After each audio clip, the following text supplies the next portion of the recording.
নমস্কার বন্ধুরা, রিতাস ডায়েরি চ্যানেলে আপনাদের সবাইকে স্বাগত। আজ আমি আপনাদের বলবো 2025-এ গৃহপ্রবেশ কোন মাসে কোন কোন দিন বা কোন তারিখে আছে। আশা করি আপনাদের ভালো লাগবে। দেখুন বন্ধুরা, আমরা সব সময় চেষ্টা করি নিজের একটা বাড়ি করতে।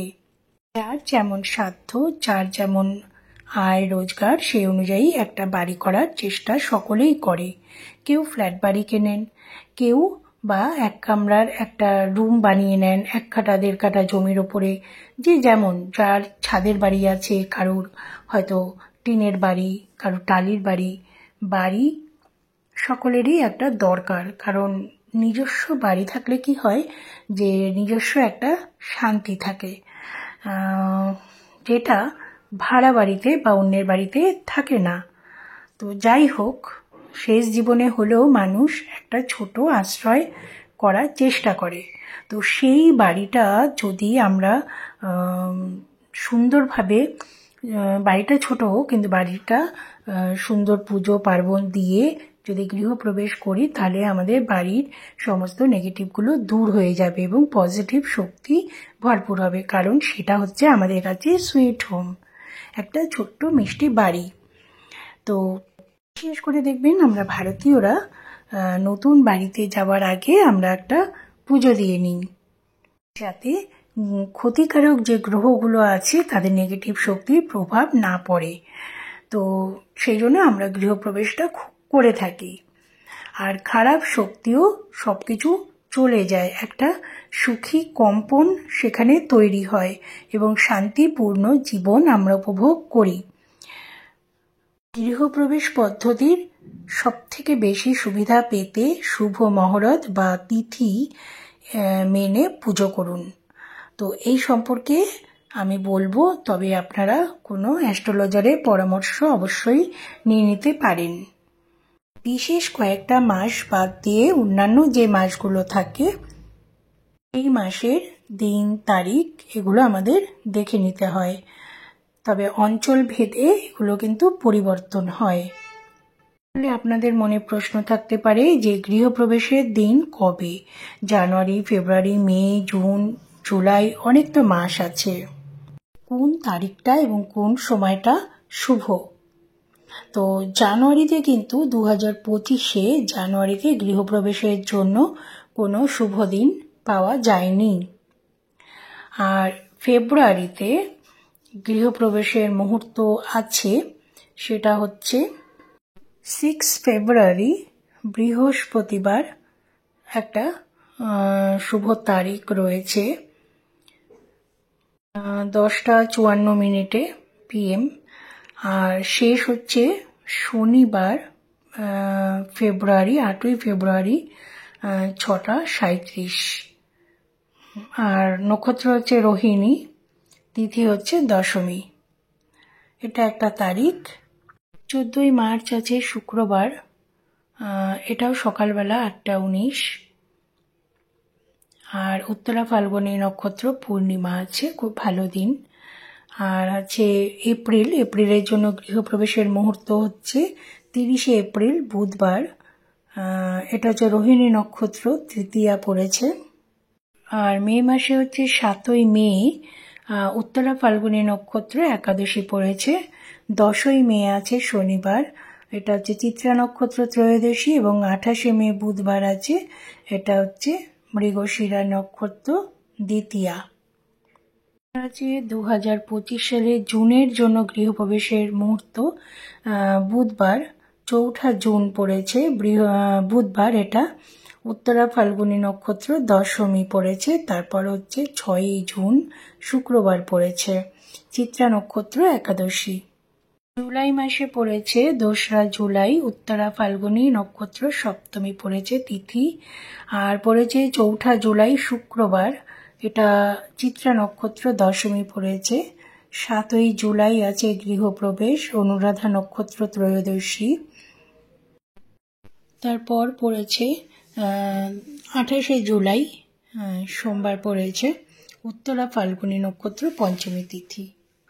31শে জুলাই বৃহস্পতিবার পড়েছে, চিত্রা নক্ষত্র, সপ্তমী তিথি। আর 2025 সালের আগস্ট মাসে গৃহপ্রবেশের মুহূর্ত যদি জানতে চান তাহলে হচ্ছে 4 আগস্ট সোমবার, অনুরাধা নক্ষত্র, দশমী তিথি। 7 আগস্ট বৃহস্পতিবার, উত্তরা আষাঢ় নক্ষত্র, ত্রয়োদশী। সোমবার হচ্ছে 25 আগস্ট, উত্তরা ফাল্গুনী এবং দ্বিতীয়া তৃতীয়া তিথি পড়েছে। 27 আগস্ট বুধবার, চিত্রা নক্ষত্র আর পঞ্চমী তিথি পড়েছে। 2025 সালের সেপ্টেম্বরের গৃহপ্রবেশ হচ্ছে 24 সেপ্টেম্বর বুধবার, চিত্রা নক্ষত্র, তৃতীয়া তিথি। 25 সেপ্টেম্বর শুক্রবার, অনুরাধা নক্ষত্র আর পঞ্চমী তিথি পড়েছে এটা। আর 2025 সালের অক্টোবর মাসের গৃহপ্রবেশ যদি জানতে চান তাহলে হচ্ছে 6 অক্টোবর আছে সোমবার, আর একটা হচ্ছে 24 অক্টোবর শুক্রবার পড়েছে, অনুরাধা নক্ষত্র, তৃতীয়া তিথি। আর 29 অক্টোবর পড়েছে বুধবার, উত্তরাষাঢ় নক্ষত্র, সপ্তমী তিথি। আর 2025 সালের নভেম্বরে গৃহপ্রবেশের মুহূর্ত সেটা হচ্ছে 23 নভেম্বর পড়েছে সোমবার, উত্তরা ভাদ্রপদ নক্ষত্র, ত্রয়োদশী তিথি। 24 নভেম্বর এটা পড়েছে উত্তরাষাঢ় নক্ষত্র, পঞ্চমী তিথি। আর ডিসেম্বরে গৃহপ্রবেশ যদি জানতে চান তাহলে ডিসেম্বরের জন্য হলো 4 ডিসেম্বর বৃহস্পতিবার, রোহিণী নক্ষত্র, এটা পূর্ণিমা তিথি। মাসের গুলো সব প্রত্যেকটা মাসে বলে দিলাম। আর গৃহপ্রবেশ সপ্তাহের কোন দিন ভালো এটা থাম্ব নিয়ম হিসাবে অমাবস্যা এবং অমাবস্যার ঠিক পাশের দিনটিকে সাধারণভাবে হিন্দুরা শুভ বলে মনে করে না। এছাড়া জ্যোতিষী এবং পণ্ডিতরা বিশ্বাস করেন যে মঙ্গলবার বাদে সপ্তাহের সমস্ত দিন গৃহপ্রবেশ পূজার জন্য ভালো। সাধারণভাবে গৃহপ্রবেশ পূজার জন্য সামগ্রী কেনার জন্য একটি শুভ দিনও বেছে নেওয়া হয়। গৃহপ্রবেশের যখন আপনারা পুজো করবেন তখন কিন্তু সেই যে পুজোর জিনিসগুলো সেগুলো কিন্তু কখনোই মঙ্গলবার বা শনিবার কিনবেন না। মঙ্গলবার শনিবার যে কোনো জিনিস কেনাকাটা না করাই ভালো, যেহেতু শুভ দিন। আর শুভ একটা ব্যাপার আছে, সেজন্য শনিবার দিন কখনোই কিছু কিনবেন না। আর হচ্ছে এবার যদি গৃহপ্রবেশ পড়ে মঙ্গলবার দিন, সেই দিনটা গৃহপ্রবেশ না করাই ভালো। একান্ত ডেট না পাওয়া গেলে তখন তো ওটা করতেই হয়। তবুও আপনারা সবাই অ্যাস্ট্রোলজারের পরামর্শ মেনে সব কিছু করবেন, একমাত্র ওনারাই ভীষণ ভালোভাবে বলতে পারবেন। আমি ডেটগুলো সব বলে দিলাম, ডেটগুলো আপনারা ফলো করতে পারেন, তাহলে আপনাদের অনেক উপকারে লাগবে। তো বন্ধুরা, ভিডিওটি যদি ভালো লাগে তাহলে লাইক করে দেবেন, শেয়ার করে দেবেন, তাহলে অনেকেই জানতে পারবেন এবং অনেকের উপকার হবে ভিডিওটি পেলে। আর গৃহপ্রবেশের পুজোতে নারায়ণ পুজো তো অবশ্যই করতে হয়, সেই জন্য আপনারা যদি বৃহস্পতিবার দিনটা করেন, যেমন বৃহস্পতিবার, শুক্রবার, এই দিনগুলো কিন্তু খুবই ভালো। বৃহস্পতি, শুক্র, সোম আর হচ্ছে বুধবার, এই দিনগুলো গৃহপ্রবেশের জন্য খুবই ভালো। মঙ্গলবার দিনটা একটু এড়িয়ে চলবেন, একান্ত না পাওয়া গেলে কিছু করার নেই। এমনকি কেনাকাটাটাও মঙ্গলবারে করবেন না, তাহলে সেক্ষেত্রে আপনাদেরই ভালো। আর পুজো যথাসম্ভব নিয়ম মেনে করাটাই উচিত। সে আপনি যদি ছোটও করেন সেক্ষেত্রেও নিয়ম মেনে করা উচিত। অনেকে আছেন শুধু নারায়ণ পুজো করেই ঘরে ঢুকে যান, সেটাও ভালো, কিন্তু সেটাও একটা নিয়ম মেনে আপনাদেরকে করতে হবে। তো বন্ধুরা,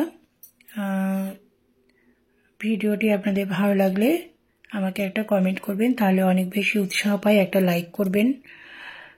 আর এই ধরনের ভিডিও আপনারা আরও আমার চ্যানেলে আছে, আপনারা দেখে নিতে পারেন। আর নিত্য নতুন কী ভিডিও চান সেটাও আপনারা আমাকে বলতে পারেন।